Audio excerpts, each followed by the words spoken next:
Déjà, il faut revenir dans les Écritures pour comprendre quand est-ce que Dieu fait paraître l'arc-en-ciel. Nous sommes dans le livre de Genèse 9, 16 à 17. Genèse 9, 16 à 17. Il est dit ceci. L'arc sera dans la nue et je le regarderai pour me souvenir de l'alliance perpétuelle entre Dieu et tous les êtres vivants, pour me souvenir de toute chair qui est sur la terre.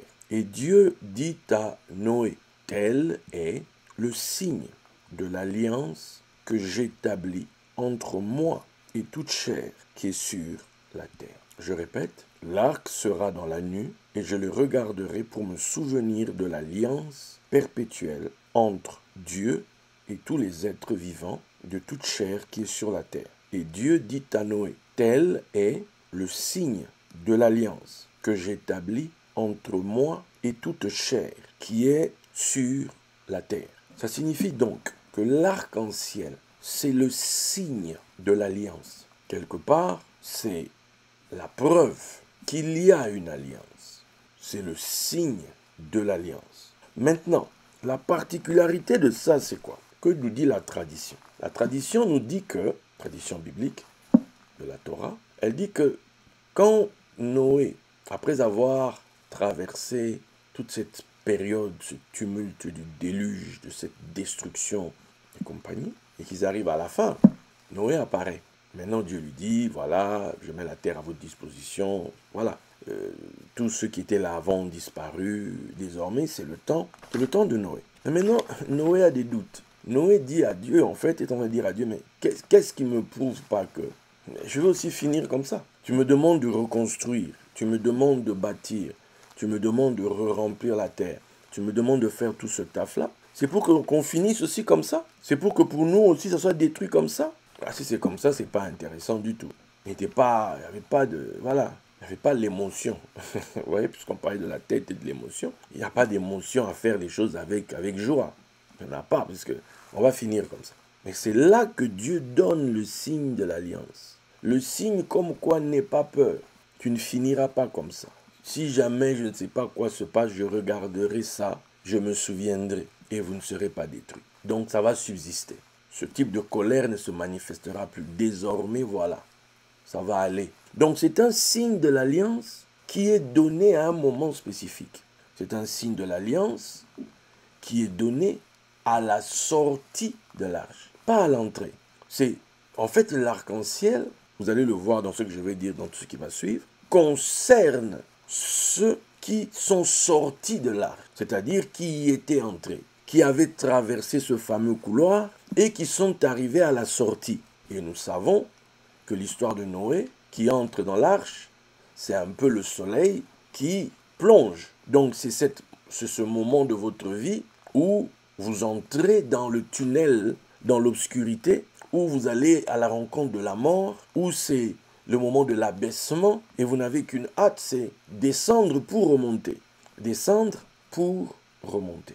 Alors, cela apparaît quand vous avez fini le cycle. Donc l'arc-en-ciel, c'est quelque chose qui apparaît au terme du parcours, au terme du voyage dans l'obscurité, au terme du voyage dans la galère, au terme du moment où c'était la destruction qui venait vers vous. C'est comme si Dieu range son arc. L'arc qui quelque part était sur la terre et te poursuivait avec ses flèches, puisqu'on nous dit que les flèches, c'est comme les malédictions de Dieu. Les malédictions divines te poursuivent, les traits enflammés.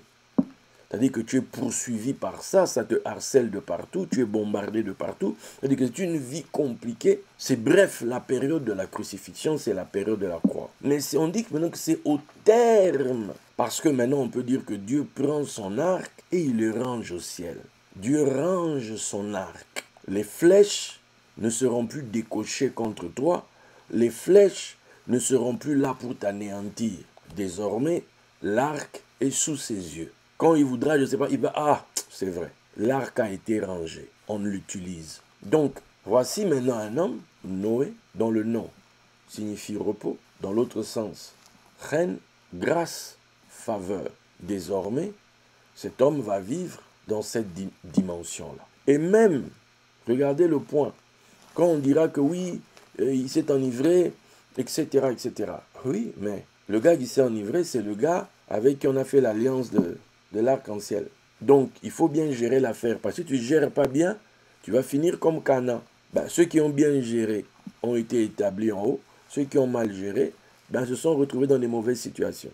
Pourquoi? Ils ont oublié une chose. Cet homme-là a une alliance, l'arc-en-ciel. Cet homme-là a payé le prix, a souffert, est passé par ci et par ça. Et Dieu a fait alliance avec lui. Et le signe de l'alliance que Dieu traite avec lui, c'est-à-dire que remplit la terre, je vais être avec toi, etc. Remplissez, dominez. Tout ça, Dieu signe l'alliance. Il signe et sa signature, c'est l'arc-en-ciel. Le signe divin qu'il a fait alliance avec cet homme. Voilà là où nous en sommes maintenant. L'homme de Dieu qui, en Afrique, est reconnu comme étant l'un des plus riches, en tout cas chez les Nigérians, celui qui est le plus élevé, David Oyedepo. Dans l'un de ses livres, il raconte qu'un jour il discutait avec l'Esprit. Dieu lui disait, mon plan de prospérité ne dépend pas de tes prières, ne dépend pas de tes jeûnes. Non, parce que le plan de prospérité, c'est une alliance. Est fondé sur une alliance. Une alliance. Wow. Qui dit alliance signifie, quand tu fais ta part, moi je ferai ma part. Ça c'est ce qu'on peut, voilà, c'est ce que il dit. Hein. Maintenant je vais vous donner, bibliquement parlant, avant qu'on en arrive à l'arc-en-ciel lui-même, on va essayer de parler un peu de l'alliance. Quand vous lisez votre Bible, vous allez voir que Dieu fait alliance avec Abraham. C'est donc Genèse 15. On appelle ça l'alliance des parties. Maintenant, en hébreu, parce que Dieu demande de couper les animaux en deux, et puis le feu est passé au milieu. En français, on dit nouer des alliances. Oui, on a noué des alliances avec tel pays, on a noué des alliances avec tel, on a noué des alliances. Mais en hébreu, ce que nouer ici, ça signifierait en hébreu kesher. En hébreu, on dit plutôt koret brit. Brit, c'est l'alliance. Koret brit, c'est-à-dire couper l'alliance. Et l'image la plus forte ici, des plus alliances les plus élevées, c'est celle de la Brit Mila, la circoncision. Dans la tradition, on te dit que c'est parce que l'homme accepte de retrancher une partie de lui-même que Dieu, de son côté, dans la Torah bien sûr, lui donne le pouvoir d'établir le temps, de contrôler le temps, de désigner que maintenant c'est le nouveau mois. Et ce sont les hommes qui disent. Ils observent et puis ils disent que non, le nouveau mois commence. Ce sont les hommes. Pourquoi? Parce que l'homme, en donnant à Dieu cette portion qui lui assure, qui le pérennise dans le temps, qui lui assure un futur, Dieu lui donne en retour le pouvoir sur le temps et de traverser le temps. C'est comme ça qu'ils expliquent, regardez bien. Donc cette image de couper une alliance, ça serait comme, voilà, j'ai ça là. Quand on dit couper une alliance, mais en fait, un part avec cette partie, l'autre part avec cette partie. Donc chacun a une partie d'une même chose. Donc quand Dieu dit à Abraham de couper les animaux au milieu, donc une partie est la partie d'Abraham, l'autre partie est la partie de Dieu. Ça c'est de 1. De 2. Ça signifie aussi que si je ne tiens pas ma part du contrat, que moi aussi qu'on me coupe comme ça. Vous voyez l'alliance là où ça nous amène. Donc quand Dieu fait alliance avec quelqu'un, il est en train de lui dire, tu vois, si moi, je ne fais pas ma part, alors qu'on me déchire moi aussi. Qu'on ne m'appelle plus Dieu, en fait. Qu'on ne me considère plus capable de ci ou de ça. Mais toi, de ton côté aussi, tu ne dois pas, tu dois aussi faire ta part. Si toi aussi, tu ne fais pas ta part, ben que toi aussi, tu sois. Voilà. Donc, chacun doit tenir son rôle dans l'affaire, entre guillemets, pour rester entier. C'est ça l'alliance. Quand vous lisez Psaume 105, 8 à 11, il est dit là-bas, il se rappelle à toujours son alliance, ses promesses pour 1000 générations. Est-ce que vous vous rendez compte? C'est-à-dire, quand Dieu fait alliance avec quelqu'un, ça court sur 1000 générations. L'alliance qu'il a traitée avec Abraham et le serment qu'il a fait à Isaac, il a érigé pour Jacob en loi, pour Israël en alliance éternelle, disant, je te donnerai le pays de Canaan comme l'héritage qui vous est échu. Je ne sais pas si tu te rends compte. Je ne sais pas si tu te rends compte. Et on nous dira dans le texte, Hébreux 6, je vais lire à partir du verset 13. Lorsque Dieu fit la promesse à Abraham ne pouvant jurer par un plus grand que lui, il jura par lui-même et dit, certainement je te bénirai et je multiplierai ta postérité. Et c'est ainsi qu'Abraham, ayant persévéré, obtint ce qui lui avait été promis. Or, les hommes jurent par celui qui est plus grand qu'eux, et le serment est une garantie qui met fin à tous leurs différends.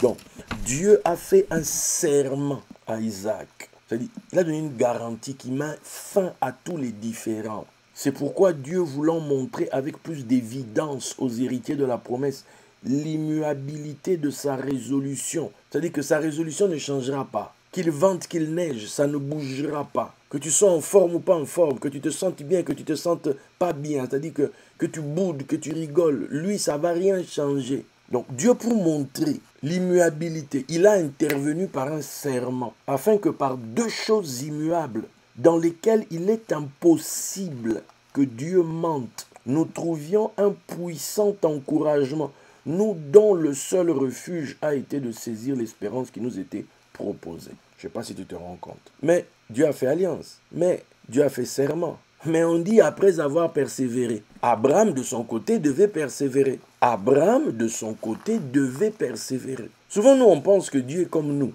Nous ici, on est bien. Ah, daddy, daddy, quand tout va bien. Ah non, daddy, daddy, c'est le meilleur des pères. Ah daddy, mais vraiment, et tout. Et puis il va se passer je ne sais pas quoi. Je ne sais pas où.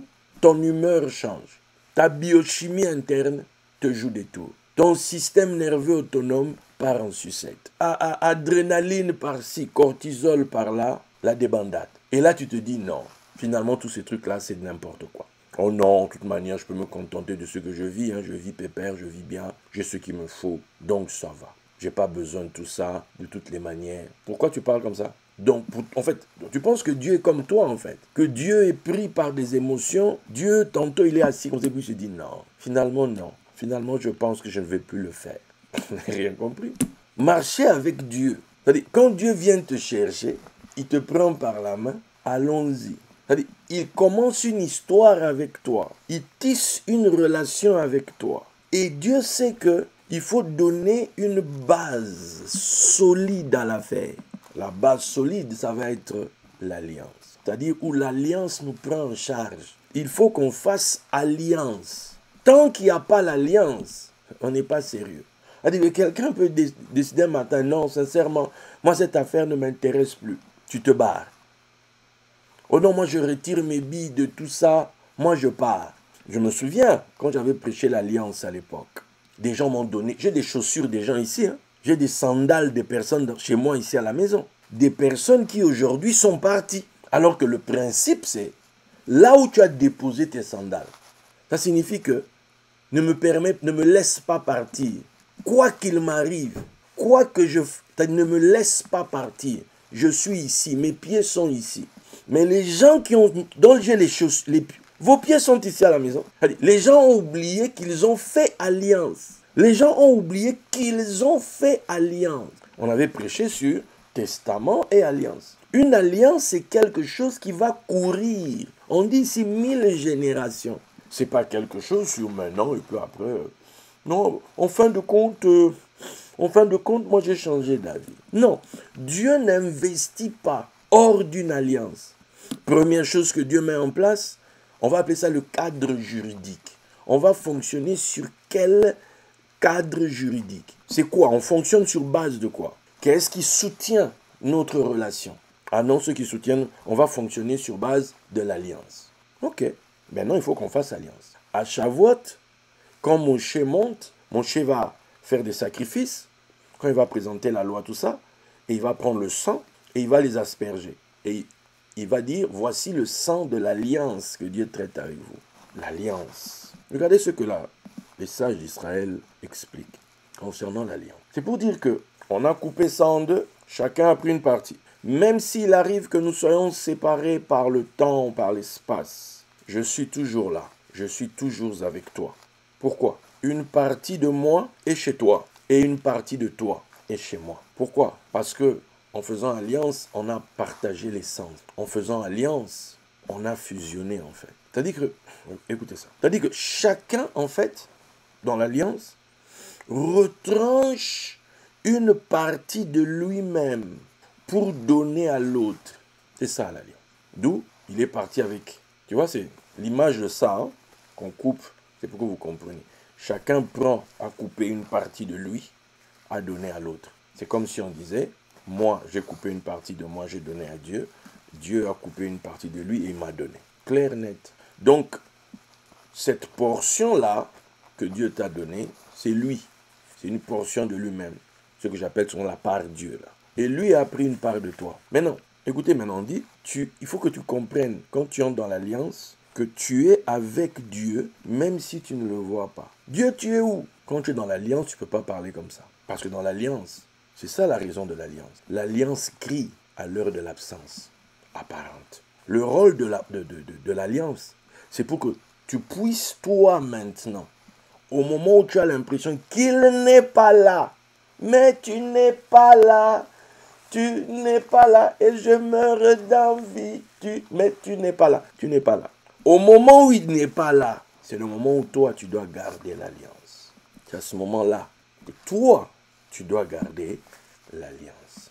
Parce que l'idolâtrie, le culte de l'idole, de l'image visible, l'image que l'on peut toucher, c'est ça l'idolâtrie. C'est-à-dire qu'on a besoin de voir. Si on ne voit pas, c'est que ce n'est pas là. Si on ne touche pas, c'est que ce n'est pas là. Ça s'appelle l'idolâtrie. Maintenant, c'est où? Dieu est où? Je ne comprends plus.